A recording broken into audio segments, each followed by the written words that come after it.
आप सभी को जय भीम। मैं रमेश जाटवर भारत की धरती में जन्मे सभी संतों गुरुओं को सादर नमन करते हुए, जिसमें सर्वप्रथम महामानव गौतम बुद्ध जी, संत माता कर्मा जी, संत कबीर साहेब, संत रविदास जी, परम पूज्य बाबा गुरु घासीदास जी, शिक्षा के जोत जलाने वाले ज्योतिबा फुले साहब, भारत में आरक्षण के जनक छत्रपति साहू जी कुर्मी राजा, जल जंगल जमीन के लिए लड़ने वाले क्रांतिकारी बिरसा मुंडा जी, स्वच्छ भारत के जनक संत गाडगे बाबा, भारतीय संविधान के रचयिता बाबा साहब डॉक्टर भीमराव अम्बेडकर जी और बहुजन समाज को जगाने वाले वामसेव DS4 बहुजन समाज पार्टी के संस्थापक मान्यवर कांशीराम साहब के चरणों में श्रद्धा सुमन अर्पित करते हुए आप सभी को सादर जय भीम। साथियों, पूर्व वीडियो में हमने संत कबीर साहब के बारे में जाना, समझा और उसी कड़ी को आज आगे बढ़ाते हुए संत रविदास जी के बारे में भी हमें चर्चा करनी है। साथियों, संत रविदास जी का भी जन्म संत कबीर साहब के ही साथ साथ हुआ था और संत कबीर साहब के साथ ही संत रविदास जी ने भी सामाजिक परिवर्तन करने का उद्देश्य रखा था। संत रविदास जी ने भी सामाजिक परिवर्तन किया। समाज में पाखंडवाद, अंधभक्ति को दूर करने के लिए उन्होंने भी प्रयास किया और संत रविदास जी ने भी समाज को समझाया कि आपका जो राज बिछड़ गया है, उस बिछड़े हुए राज को आपको फिर से लाना है।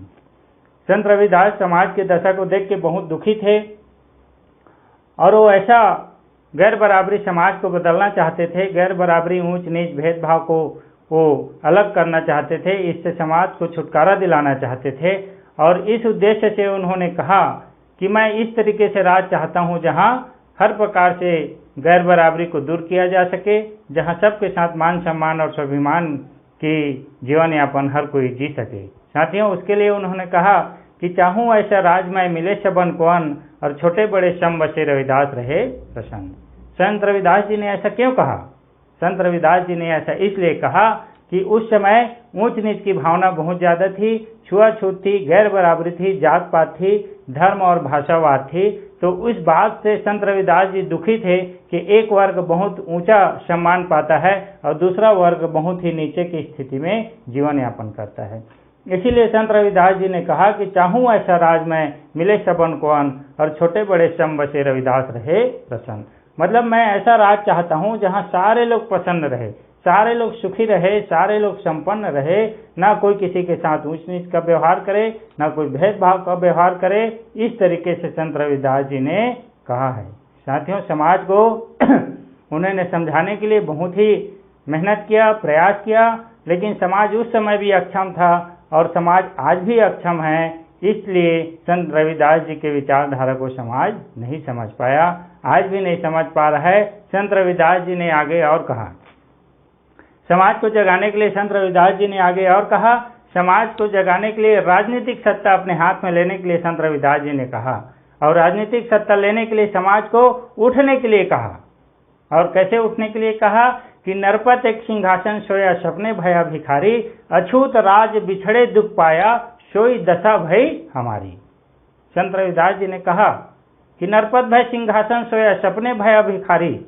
जिस तरीके से एक राजा सपने में भिखारी हो जाता है और भिखारी होने के बाद वो दुखी होता है कि काश मैं राजा होता तो इतना दुख तकलीफ नहीं पाता, लेकिन वो एक्चुअल में राजा है, लेकिन सपना में वो भिखारी हो गया है और सपना देखते देखते ये सोचता है कि काश मैं राजा होता तो मैं इतना दुख तकलीफ नहीं पाता। उसी प्रकार जो हमारा बहुजन समाज है, एक समय राजा था लेकिन अभी सपने में ये भिखारी बन गया है। और ये कैसे बना है? अछूत राज बिछड़े दुख पाया सोई दशा भई हमारी। जिस तरीके से हम अपनी शक्ति को जान जाएंगे, ये बहुजन समाज इतना विशाल समाज जिस समय जब अपनी शक्ति को जान जाएगा तो अपने बहुजन समाज के राजनीतिक ताकत, वोट के अधिकार को लेकर अपने हाथ में राज सत्ता ले आएगा और राज सत्ता लाने के बाद अपने तमाम दुखों का अंत कर लेगा। तो उसी को संत रविदास जी ने कहा है कि नरपत भय सिंहासन सोया सपने भया भिखारी।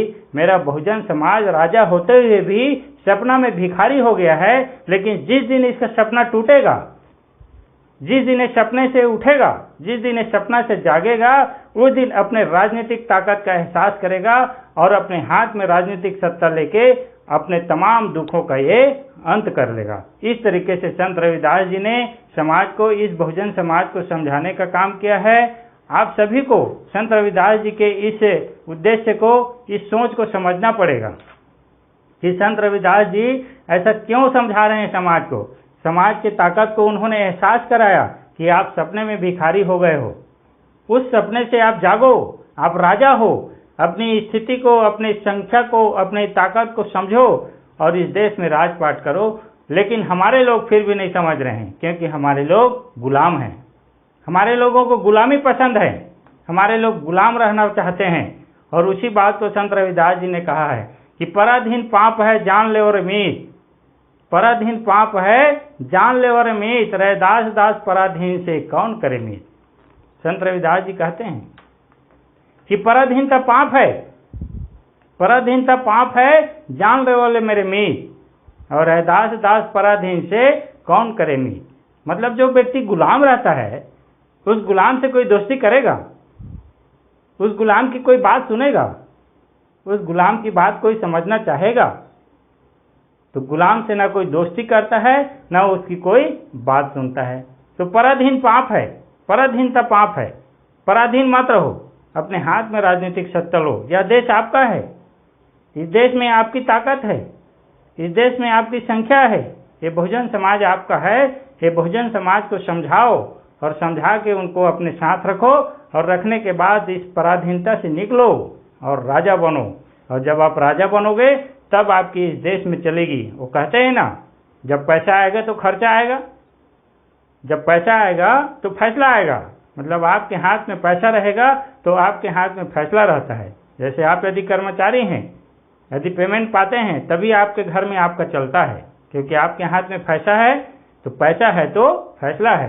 तो इस देश में हमारा तब चलेगा जब हमारे हाथ में इस देश का राजपाट रहेगा, तब हमारा फैसला चलेगा। और अभी जिनके हाथ में राजपाट है, जिनके हाथ में, उनका फैसला चलता है। संत रविदास जी ने समाज को समझाने के लिए इस तरीके से कहा है, और कहा है कि मेरे को बेगमपुरा बसाना है। संत रविदास जी बेगमपुरा बसाना चाहते थे, और बेगमपुरा की इस बात को 1509 ईस्वी में इस देश के उस समय के राजा सिकंदर लोदी ने, दिल्ली के राजा ने समझा, और संत रविदास जी को तुगलकाबाद में 7 एकड़ 12 डिसमिल जमीन अलाट किया और बोला कि रविदास जी आप जाइए और ये लीजिए, आप बेगमपुरा बसाइए। बेगमपुरा मतलब ऐसा जगह, ऐसा गांव, ऐसा शहर, ऐसा राज्य बसाना जहां किसी प्रकार से कोई भेदभाव ना हो, कोई गैर बराबरी मत हो, कोई गरीब अमीर ना हो, कोई ऊंच नीच ना हो, और किसी प्रकार से कोई दुख और तकलीफ ना हो। ऐसा बेगमपुरा, बिना गम के ऐसा शहर बसाना, ये संत रविदास जी का कल्पना था। इस सपना को साकार करने के लिए सिकंदर लोदी ने 1509 में 7 बीघा और 12 डिसमिल जमीन संत रविदास जी को तुगलकाबाद में दिया, जिसको पिछले साल सुप्रीम कोर्ट के निर्देश में दिल्ली में नगर निगम दिल्ली के माध्यम से उस तुगलकाबाद के रविदास जी के मंदिर को तोड़ा गया। साथियों, ये आंदोलन बहुत महत्वपूर्ण है। हमारे लोगों को इस बात को समझना चाहिए कि इस देश में गौतम बुद्ध जी, संत कबीर साहेब, संत माता कर्मा, संत रविदास जी ने किसके लिए आंदोलन किया, किस बात के लिए आंदोलन किया और किनके लिए आंदोलन किया। तो ये आपको और हमको आज समझने की आवश्यकता है। संत रविदास जी के इन विचारधारा को यदि हम समझ जाएं, ये 3-4 वाणियों को ही हम समझ जाएं कि हमको पराधीन नहीं रहना है, हमको बेगमपुरा बचाना है, हमको ऐसा राज चाहना है, तो ये 3-4 चीज़ों को यदि हम समझ जाएं और सपने में भिखारी नहीं बनना है, तो निश्चित मान के चलिए ये बहुजन समाज इस देश का हुक्मरान बनेगा और हुक्मरान बन के अपनी तमाम दुख और तकलीफों को दूर कर लेगा। साथियों, इस वीडियो को आप अधिक से अधिक शेयर करिए। संत रविदास जी के मानने वालों को, जानने वालों से निवेदन करता हूँ कि संत रविदास जी के विचारधारा को मानिए। यदि आप विचारधारा का प्रचार प्रसार करेंगे, संत रविदास जी हमेशा हमेशा के लिए जिंदा रहेंगे। और यदि आप संत रविदास जी को मानेंगे, उनके विचारधारा को दफन कर देंगे, तो संत रविदास जी इस दुनिया से बहुत जल्द विलुप्त हो जाएंगे। इसलिए आप सभी बहुजन समाज से अपील है कि इस वीडियो को समझें और अधिक से अधिक इस वीडियो को शेयर करें। इसी के साथ अगले वीडियो आने तक आप सभी को जय भीम, जय भारत, धन्यवाद।